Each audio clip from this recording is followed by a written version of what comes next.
Hey guys, so I just watched Dune Part 2, just came back, and let me tell y'all, so movie was pretty decent. I would say it was better than the first one for sure. Way better than the first one. So I'm not trying to like gas the movie up, like overhype it, but nah, it's definitely worth watching. Movie's pretty long. It was almost 3 hours. So yeah, there was a couple times where I actually had and while I was watching the film, so it was that type of movie. So it was a long sit. So I did enjoy it. Okay, so let's get straight to I guess like the characters. So first off, you got Dave Bautista who's in the film and he really got in this film. They really him out like this whole film. He got hold out. 'Cause you think like, oh yeah, this damn big strong Batista, he damn embarrassing. Like the whole movie, he just embarrassed them. So, like yeah, that's that with him. And so you got what's the name? What Timothy Chalamet, I guess that's how you pronounce his name. So yeah, him as Paul from Atreides. So yeah, he did his thing in this film. He did his thing in this film. So even though he don't really look like super like, like super masculine, like, but he definitely did his thing in the film though, especially when he took the Powerade, I mean the water of life as they say. They said it's water of life, but it looks as blue as Powerade, so we just gonna say that. We just gonna keep it there. And then we got Zendaya who played in the film, and she's like, kind of like the love interest of Paul from Atreides, and so she gets more screen time this time in the film because the first film, she didn't get that much screen time at all. She like showed up in little bitty flashbacks, little bitty visions here and there, and then like she was only in the film for like maybe 10 minutes of the movie, and the movie was like 2 hours and some minutes. So just imagine like 10 minutes. So they got plenty of like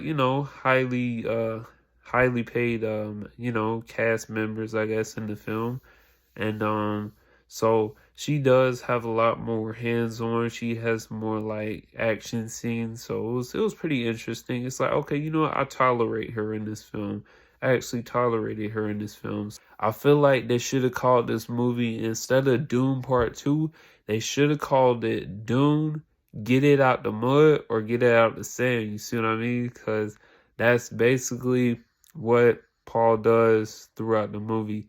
He's getting it out the mud, getting it out the sand, you feel me? Because in the first film, they had like killed his dad, they killed his dad, and then they freaking like took over and they like destroyed some of this, destroyed some of his property, you feel me? So he has to evacuate with his mama in the first film. So this one, he coming back, you feel me? He getting it out the mud, he getting out the sand.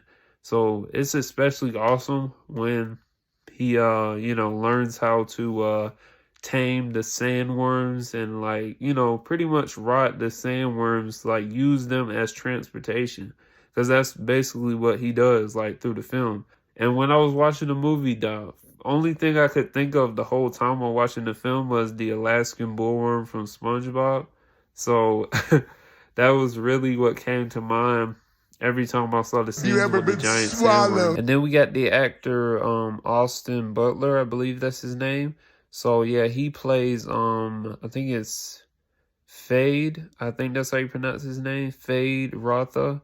And so he plays the kind of gladiator assassin guy, like sociopath. So he's like a really, interesting part of the film because it's like, okay, because you got Paul, he's the protagonist. Is like who's the antagonist who can really give him like a challenge throughout the film. He's just like pretty brutal, pretty ruthless guy. So yeah, it was pretty interesting. It was interesting to see like like the hand to hand like combat with the knife fights and like just like hand to hand combat. Him in the arena scene, and then him fighting Paul. So it was pretty interesting to see that. Even certain parts where it was like hand to hand combat, They didn't have any music playing at that moment, but it was still interesting though. It kept you like interested because you like, okay, this seems like an actual legit fight. So that's why they ain't got no music playing. It's like a legit fight. So that was like the really interesting part of it. They have so many other books of the Dune series, so I'm not actually sure like what happens next or anything, but the way the film ended is definitely having a trilogy, so it's gonna be a third part, part three. So I'm not sure what goes on and what happens after that, but they really set the stage for really something interesting. So my personal rating for the film, I would give it 8.5 out of 10. Yeah, I think that's a pretty good rating for it, or either 8.5 or 8.9. I would say 8.5 though. So it's not like completely out of the ordinary, of out of something you've never seen before. So anyways, you guys, thank you guys for tapping in and watching the review. Be sure to like, comment, and subscribe down below for more videos. Appreciate y'all. Y'all have a good one.